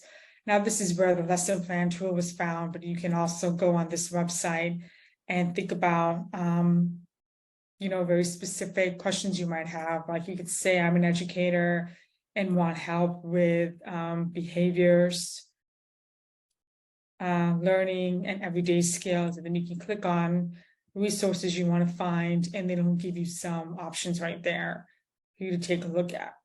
And what's really nice about understood.org is that it offers resources from the perspective of educators, parents, and people with these learning needs. So you can see those on here. And then there's lots of different things to help you filter it. Okay. If you're interested in UDL and assessments, we do have a video series from CAST that talks about like the importance of designing meaningful formative assessments for our students. And they do talk about them for different grade bands. So if you're someone who's working with the littlest learners, you can watch the K-2 video. If you're working with high school students, you can watch 9 to 12. And like this is a really fantastic video series that goes over really good examples for this, and they're all captioned. And then we also have, I already shared with you the resources related to station rotation playlists from Catlin Tucker, going over those choice boards and ways you can give learners those options for expression. And then I have some colleagues who are occupational therapists who have done work around fidget toys and the importance of like how a fidget toy can be used and what kinds of fidget toys there are. So you can explore those resources as well. I also have some suggested readings. I'm not going to click all of these links, but these are all here for you as a reference point if you're interested in taking a deeper dive into UDL around just your own practices and some lessons that might be out there from teachers. I also have a few books that I really like that have been really helpful in thinking about UDL, as well as like how this relates to online learning and culturally responsive teaching. Take a look at these titles here, and you can read them, maybe perhaps, and you put them on your summer reading list. And one thing that I wanted to bring up, because I did mention earlier that the UDL guidelines that I presented to you are from 2018. And that is the second version. And so UDL guidelines have evolved since they first originated. And right now, a group of scholars and practitioners and educators are working on updating the guidelines around UDL. And this is a direct quote from the person who is the founder of UDL and CAST. And the quote goes, "The lesson is simple. It is not possible to adequately address the barriers of ability without also addressing the barriers of identity and vice versa. And that is also true of the barriers that emanate from institutions and communities. The next stage of the UDL guidelines will require careful attention and remediation at the intersections of ability, identity, institutions, and community. That will inevitably open new cracks, and that is how the light will get in." So that's from David Rose. And I think this is a really powerful quote because this is someone who's been practicing and talking about this for many years, but he also recognizes that UDL should evolve. It should still address students with disabilities. It should still address our most marginalized learners. But new scholarship has also talked about like how race and various aspects of one's identity have influenced their participation in different spaces. It also has come to light like how different institutions have created barriers for students. And we talk a lot about context in UDL, so that's something that is really, really important to look at widely and broadly. With that being said, that is it for me. I really thank you for being with me for these past 3 hours or so. We still have a little bit more time for questions if you'd like to ask any questions in the chat. I know you've been actively engaged in the chat and participating, but if you have any questions, I'd be happy to take those. And if you have to go, because it is a long day for you, I do want to make sure that I present my contact information for you, for those who need to hop off. But I will stay around if anyone has any questions. And again, I just want to thank you for your time and your participation today.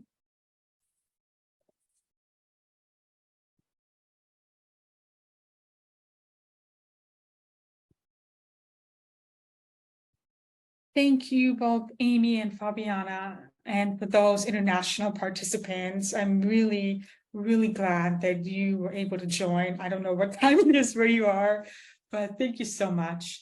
Once more, if you have forgotten or lost the link to the slides, I'm going to post them in the chat, okay? And Dr. Bernard will give you not only the slides later, and just in case, but she will also send you the recording of today's presentation. All right. Thank you so much again. I'll stick around for another 5 minutes, but otherwise I think you're free to go until the next session, which I think it's at 1 o'clock. I'm not 100% sure. But again, thank you and have a wonderful weekend.